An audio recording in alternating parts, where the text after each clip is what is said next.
दिन पहले हमने बिहार में ये वोट अधिकार यात्रा शुरू की।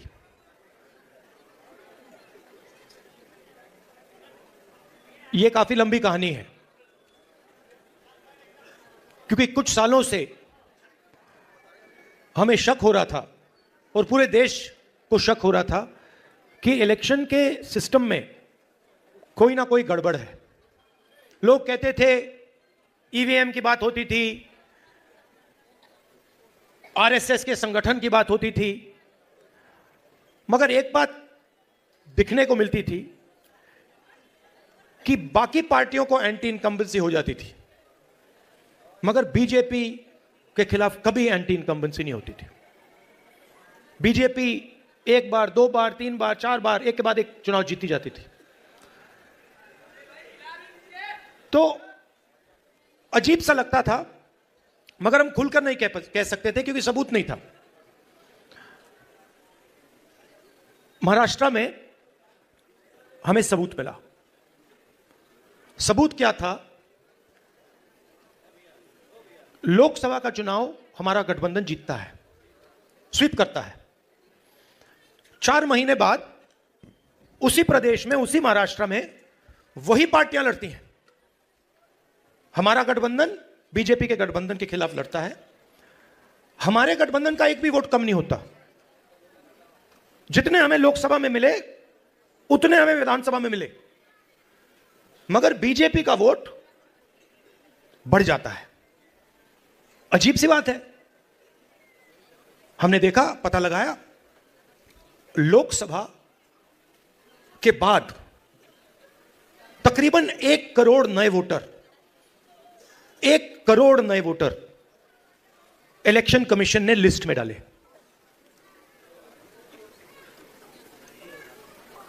45 लाख लिस्ट में और बाकी वोटिंग बढ़ी।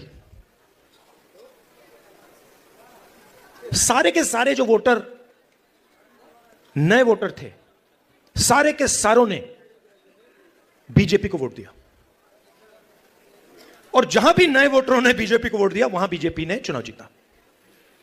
हम गए इलेक्शन कमीशन से, हमने पूछा, बताइए कौन है ये लोग? ये नए वोटर जो हैं, ये टर्नआउट जो बढ़ा है, ये कौन है? हमें इनके नाम दीजिए, वोटर लिस्ट दीजिए। कहते नहीं देंगे। फिर हमने उनसे कहा, देखिए इतना वोट पड़ा है, इतना टर्नआउट बढ़ा है, 5:30 बजे के बाद इतने वोट गिरे हैं, हमें आप कैमरा दिखाइए, वीडियो कैमरा दिखाइए, वीडियो फीड दिखाइए। कहते नहीं, हम नहीं दिखाएंगे।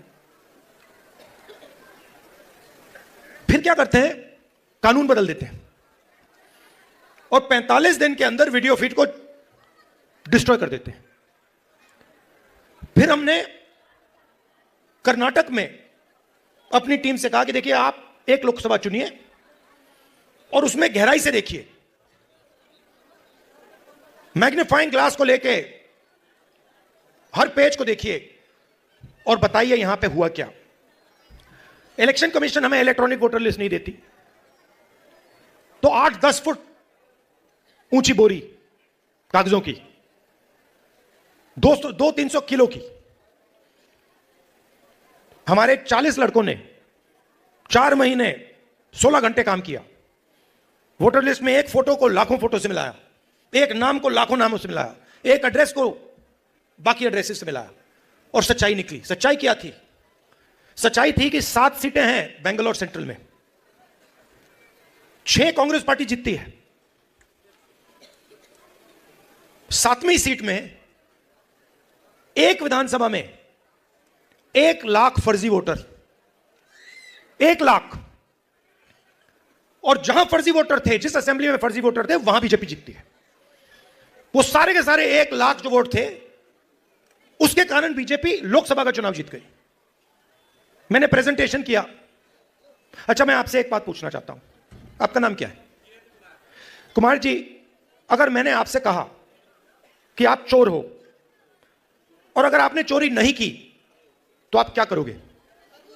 सबसे पहले आप कहोगे, खबरदार तुम्हें मुझे चोर बुलाया, बोलोगे ना? ठीक है। अगर आपने चोरी की होती और मैंने कहा चोर हो, तो आप चुप बैठोगे? क्यों नहीं बैठेगा? अगर चोरी की है और मैं कहूंगा चोरी की है, बिल्कुल चुप हो जाएगा, एक शब्द नहीं बोलेगा। अगर मैं आरोप लगा रहा हूं प्रधानमंत्री पे हर रोज कि तुम वोट चोर हो, प्रधानमंत्री चुप क्यों है? प्रधानमंत्री एक शब्द क्यों नहीं बोल रहा? क्योंकि प्रधानमंत्री वोट चोर है और वो जानता है कि हमने उसको पकड़ लिया है।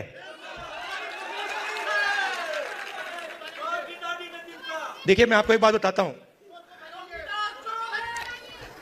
देखिए, हमारा जो काम है ना, मेरा जो काम है, मेरे बारे में आप दो चीजें समझ लीजिए। सबसे पहले, अगर मैंने किसी चीज के बारे में मन बना लिया तो फिर मन बना लिया। और दूसरी चीज, मैं सुपरफिशियल बात नहीं करता हूं, मैं गहराई से चीजों को समझकर काम करता हूं। अब आप एक बात समझिए और सुनिए। जब वोट चोरी होती है तो इस संविधान पर आक्रमण होता है। इस संविधान में लिखा है कि हिंदुस्तान के एक नागरिक को एक वोट मिलेगा, चाहे वो अंबानी हो, चाहे वो सबसे गरीब व्यक्ति हो, किसान हो, मजदूर हो, वोट एक मिलेगा। माधवापुरम में एक व्यक्ति का नाम 4-5 बार वोटर लिस्ट पे आता है। यह संविधान पर आक्रमण है और यह हम नहीं सहेंगे, यह हम नहीं होने देंगे। अब आप अच्छी तरह सुनिए, और जो मीडिया वाले मित्र हैं, इसको आप अच्छी तरह लिख लीजिए। मैं गहराई में जाता हूं। हमने जो काम माधवपुरा में किया है, उसको हम आने वाले समय में, माधवपुरा में नहीं रुकेगा वो, हम आपको दिखाएंगे, देश को दिखाएंगे।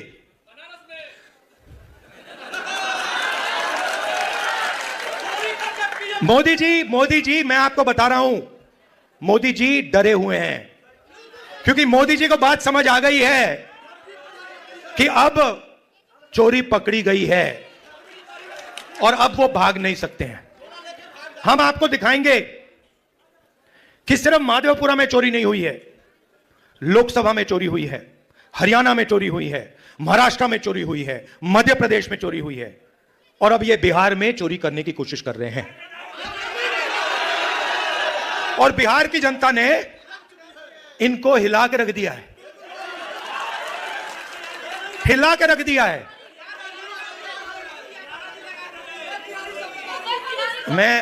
मैं 2-3 बीजेपी के, मैं सुनो, मैं भी बीजेपी के 2-3 एमपीज को जानता हूं। मेरे फोन पे मैसेज आ रहे हैं, आप प्रधानमंत्री को वोट चोर मत कहिए। तो कैसे मत कहूं भाई, है तो कहना पड़ेगा। अब ये तीर जाके सीधी टारगेट पे लगेगी। तो आपके गांव के बच्चे, यहां पे तो भैया 6-6 साल के बच्चे बोल रहे हैं वोट चोर, वोट चोर, वोट चोर, नारा बन गया है। और जो बिहार में शुरू होता है वो पूरे देश में फैलता है, वो रुकता नहीं है। आपने चंपारण में अंग्रेजों से लड़ाई शुरू कर दी, पूरे देश से उनको मिटा के हटा दिया।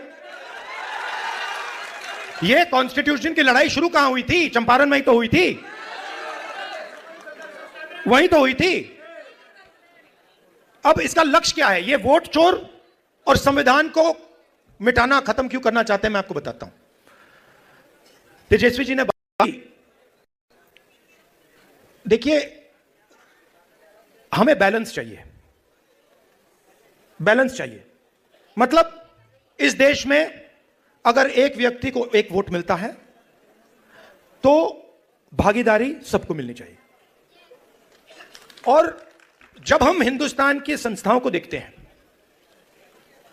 और इस बात को पहले मैं इतनी गहराई से नहीं समझता था जितनी आज मैं समझता हूं, जब हम हिंदुस्तान के इंस्टीट्यूशंस को, संस्थाओं को देखते हैं, और कोई भी इंस्टीट्यूशन चुन लो, कॉर्पोरेट इंडिया देख लो, ब्यूरोक्रेसी देख लो, जुडिशरी देख लो, मीडिया देख लो, बॉलीवुड देख लो, जहां भी आप देखोगे वहां पर आपको दलित अति पिछड़ा, पिछड़ा, आदिवासी और माइनॉरिटी वर्ग नहीं मिलेगा। आप लिस्ट निकालो। अंबानी अदानी की बात होती है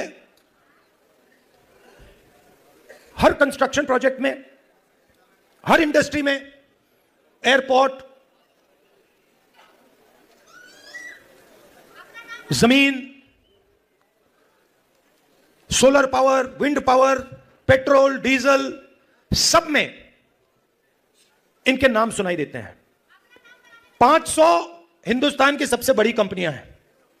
मैं आपसे आज पूछना चाहता हूं, इन 500 में दलित, आदिवासी, पिछड़ा, अति पिछड़ा वर्ग के कितने मालिक हैं? मतलब हिंदुस्तान की पूरी इकोनॉमी में 90% तो है ही नहीं। 90% है ही नहीं। आप जाते हो प्राइवेट अस्पताल में, जाते हो, सरकार का काम आपके स्वास्थ्य और शिक्षा का देखभाल करने का होता है। ये बिजनेसमैन का काम नहीं होता है, ये सरकार का काम होता है कि अगर कोई गरीब व्यक्ति बीमार हो जाए, सरकार की जिम्मेदारी होती है कि हमारा नागरिक है, हमारे देश का नागरिक है, इसकी रक्षा, इसकी प्रोटेक्शन, इसके स्वास्थ्य की प्रोटेक्शन हमें करनी है ना। कॉन्स्टिट्यूशन में यह नहीं लिखा है कि अगर हिंदुस्तान का कोई गरीब व्यक्ति बीमार हो जाए तो उसे मतलब 6, 10, 15 लाख रुपए का बिल दे दो। लिखा है कहीं? नहीं लिखा है। प्राइवेट स्कूल अस्पताल बंद हो, एक समान शिक्षा नहीं, वो देखिए। मगर मैं उससे पहले एक सवाल पूछ रहा हूं। प्राइवेट अस्पतालों की लिस्ट निकालिए। ये बड़े बड़े अस्पताल हैं जहां आप लोग जाते हो, जहां आपके जेब से लाखों रुपए निकलता है। इनके मालिकों की लिस्ट निकालिए और मुझे वहां दिखा दीजिए दलित कौन है, आदिवासी कौन है, पिछड़ा कौन है, अति पिछड़ा कौन है, माइनॉरिटी का नाम, वहां नाम दिखा दो। अच्छा ठीक है, आप कहोगे नहीं भैया हमें स्वास्थ्य के कुछ लेना देना नहीं, तो फिर मैं कहूंगा ठीक है भैया शिक्षा के देख लेते हैं, इंजीनियरिंग कॉलेजेस देख लेते हैं, यूनिवर्सिटीज देख लेते हैं, प्राइवेट यूनिवर्सिटीज, कॉलेजेस जहां आपको लाखों रुपए देने पड़ते हैं अपनी जेब से अपने बच्चों को पढ़ाने के लिए, खेत बेच के। फिर मुझे बताओ उनके मालिकों की लिस्ट में बता दो कौन सा है, मतलब अति पिछड़ा कौन है वहां पे बैठा हुआ। तो आप 90% हो। अब ठीक है, अगर आप सब मिलाकर 2% होते तो मैं कहता ठीक है भैया आप 2% हो, बात वहां खत्म हो जाए। मगर आप तो मेजोरिटी में 90% हो। आप 90% की भागीदारी हिंदुस्तान में है ही नहीं। कर्नाटक, तेलंगाना में हमने जाति जनगणना किया, आप हैरान हो जाओगे। सारे के सारे जो गवर्नमेंट के कॉन्ट्रैक्ट हैं, छोटे से लेकर बड़े, उनमें कोई अति पिछड़ा नहीं है, कोई दलित नहीं, कोई आदिवासी नहीं, कोई पिछड़ा वर्ग का नहीं। आप राजनीति कैसे करोगे? मतलब पूरी की पूरी फंडिंग आपके हाथ में नहीं है, कॉर्पोरेट इंडिया नहीं है, अस्पताल नहीं है। अच्छा ठीक है, आपको यह सब नहीं चाहिए,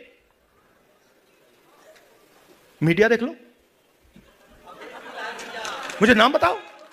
मैं देखिए, मैं बड़े प्यार से बोल रहा हूं, मैं बड़े प्यार से बोल रहा हूं, भागीदारी तो होनी चाहिए। ये ओपिनियन बनाते हैं, ये लोग ओपिनियन बनाते हैं। नहीं, वो आपने बोला सबसे खराब आज तक है, मगर मुझे ये बताओ एंकर्स में से मालिकों में से मुझे अति पिछड़ा नाम बता दो, मुझे दलित नाम बता दो, छोड़ो अति पिछड़ा छोड़ो, दलित बता दो, पिछड़ा बता दो। नहीं है तो कॉर्पोरेट इंडिया उधर नहीं हो, आप मीडिया में नहीं हो। अच्छा बॉलीवुड की बात करते हैं, वहां पे नाम बता दो, एक वहां बता दो, है ही नहीं, बहुत कम क्या है ही नहीं।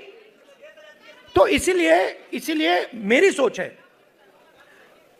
कि दो चीज से शुरुआत होगी। सबसे पहली चीज नेशनल लेवल पर जाति जनगणना, जिससे सबको पता लग जाएगा कि भैया हमारी इतनी भागीदारी है इस देश में।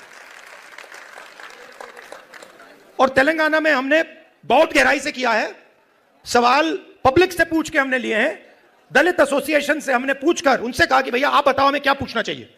ईबीसी एसोसिएशन से हमने पूछकर भैया आप बताओ हमें सवाल कौन से पूछने चाहिए। तो एक सेकंड, दूसरी बात, जो ये 50% की दीवार है रिजर्वेशन की, मैं आपको गारंटी करके कह रहा हूं, इसको तो हम चूरा चूरा करके फेंक देंगे। और ये देखिए, ये पहले 2 कदम है। आप ये मत सोचिए कि इसके बाद हम बात छोड़ देंगे। ये जाति जनगणना से हमें एक विकास का एक नया मॉडल मिलेगा, वो शुरुआत होगी। मगर हमारा लक्ष्य है कि देश में बैलेंस होना चाहिए, सब लोगों को इस देश में जगह मिलनी चाहिए, कोई भी हो, अपर कास्ट हो, दलित हो, अति पिछड़ा हो, माइनॉरिटी हो, सबको जगह मिलनी चाहिए और सबकी इज्जत होनी चाहिए। और मोहब्बत की दुकान, मतलब नफरत नहीं, प्यार से, बिना नफरत, बिना हिंसा, सबको लेकर देश की जो पूरी शक्ति है, जो देश के हर लोग में, हर व्यक्ति में है, उस पूरी शक्ति का हमें प्रयोग कर कर देश को आगे ले जाना है। मगर यह सब नहीं हो सकता अगर ये लोग वोट चोरी कर लेंगे। इसीलिए हम वोट अधिकार यात्रा यहां शुरू की और आपने हमें इतनी मदद की। आप सबका दिल से धन्यवाद करता हूं।